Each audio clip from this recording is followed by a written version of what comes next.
Angie from Canterbury Trails Farm. Today I'm going to show you the equipment that you need for pressure canning. I've already done one video on water bath canning, and the equipment is a little different, not too much. It mostly comes down to your different canner.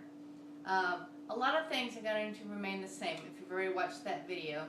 If you haven't, I'm going to go over it again. First thing you're going to need is obviously your canning jars, and there's quart and pint size, and they come in wide mouth and regular mouth, and it doesn't matter what size they are as far as the lids and the rings. Those are you can use a wide mouth lid or ring on a pint jar or on a quart jar. It's the mouth of the jar that will determine the ring and the lid, not the size of the jar. You're going to need a jar lid lifter. It's got a little magnet on the end of the little stick.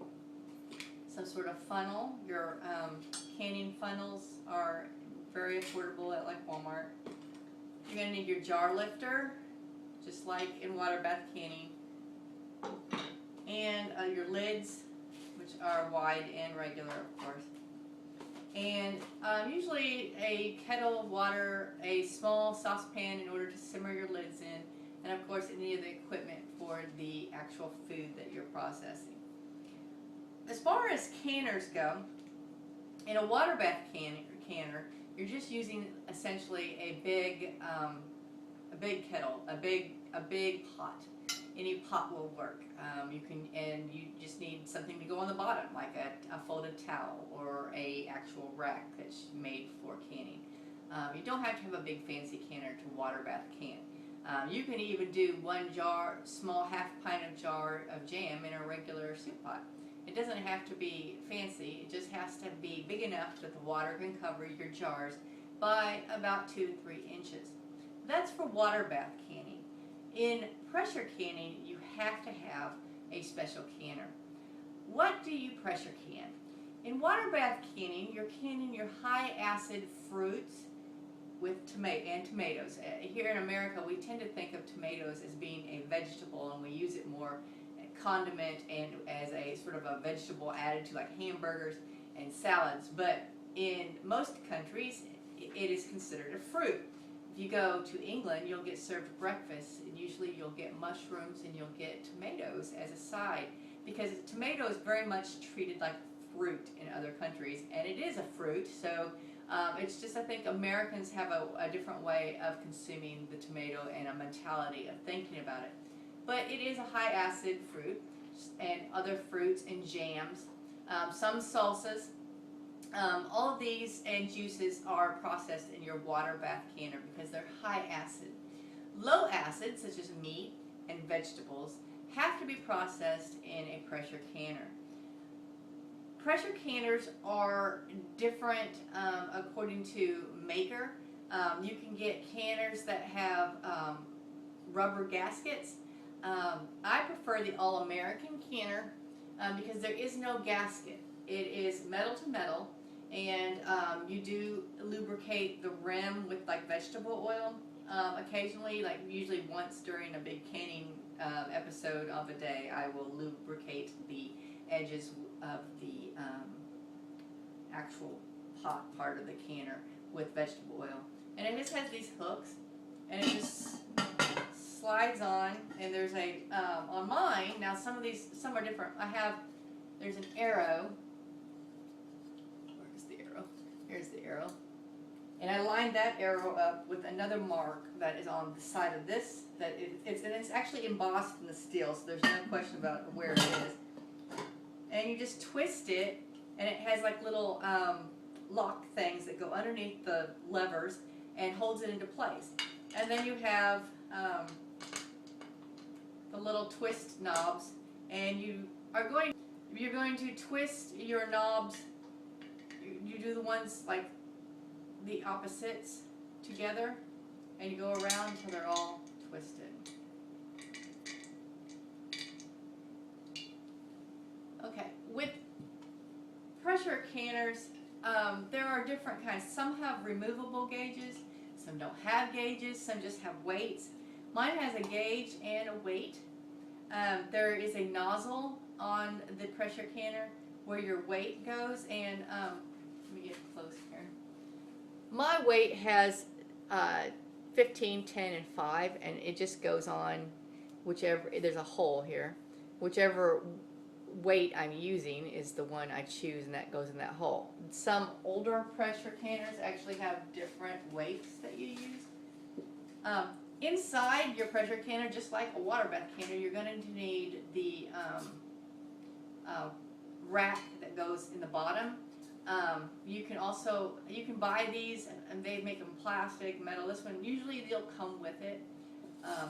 If you buy a second-hand one, you can usually write to the company and include your model number, which should be on your pressure canner, and they usually will have a product book if it's still being made, and your gauges can be checked at your county extension office. Also, usually you can also mail it to the company for usually a service charge.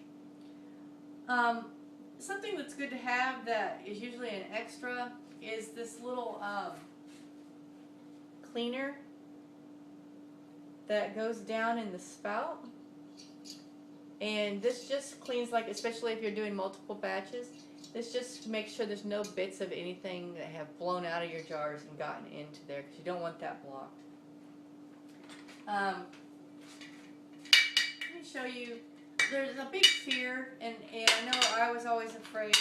My mother always cooked with pressure cookers, and they terrified me with all the jiggling and all the noise. I still don't like to use pressure cookers, but I'll use a pressure canner.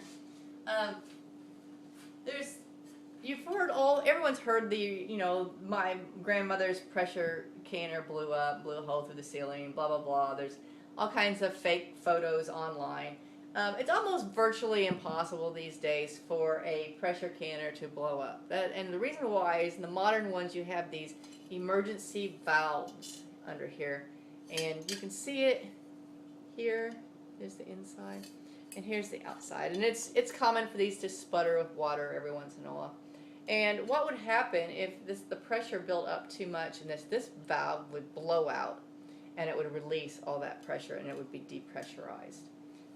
Here's the gauge, and when it gets to the right weight, then of pressure, you can regulate your jiggles. And if you've watched any of my videos on pressure canning beans or whatever, you can see that I'm counting the jiggles of this weight that's on the little spout, and it jiggles with the steam. And you want the 1 to 4 jiggles per minute, and you know that, and you keep your eye on your gauge, and you can regulate the pressure that way. So that way, when the pressure drops below, you have to increase your heat. If it goes above, you got to decrease your heat. And I've talked about how some stove ranges are, or also if you're canning on like a wood cook stove, it can get a bit back and forth-ish. That's a word. But it's just something that you get used to. My other stove that I had in a previous house was an electric stove that had the actual elements. And that one, for some reason, was very consistent. I could almost always just put it on a certain part of the dial, and it would just stay perfect. I have a flat top glass stove range at this house, and I found that it isn't quite as consistent as the other one. I guess the element must cycle off more or something, I don't know, but I do a lot more up and down-ish kind of thing with my knob on this range than I did on my other one. So that's really all that you need for pressure canning. Like I said, it is a little bit more involved than when you're doing water bath canning, because you can water bath can anything, but you have to have a pressure canner in order to pressure can. I know there's a lot of pressure cookers. Just a pressure cooker that's made for cooking is not the same thing as a pressure canner. There are pressure canners that you can also use as pressure cookers, but not every pressure cooker is a pressure canner, if that makes sense. So you really need to read your labels and your boxes and whatever very closely, because you don't want to cause some kind of accident in your kitchen. When you pressure can, you put your cans, your full cans, in the canner, and I can fit. I can't use a real big one again, flat top glass, and the problem there is you got to keep your weight consistent across the range, and you don't want it too heavy. So I can't use a great big canner, but I can get 4 quart jars in my canner, or I can get 7 pint jars in my canner. And when you put it in your canner, you put your rack in the bottom, put your filled jars in here. You need 2 to 3 inches of water in your canner. You're not covering it and filling it all the way up over the top of the jars like you are doing in a water bath canner. Just 2 to 3 inches of water. Whenever I'm in doubt, I always err on having a little bit more water, because you don't want this to run dry ever. And you always want to make sure you have a rack in the bottom, because if the contact of the glass with the hot bottom of the canner will blow out your jar, or at the very best will crack it, and then you've wasted all that food. It's a lot of work and a lot of effort, and especially if to can, it's hours of work.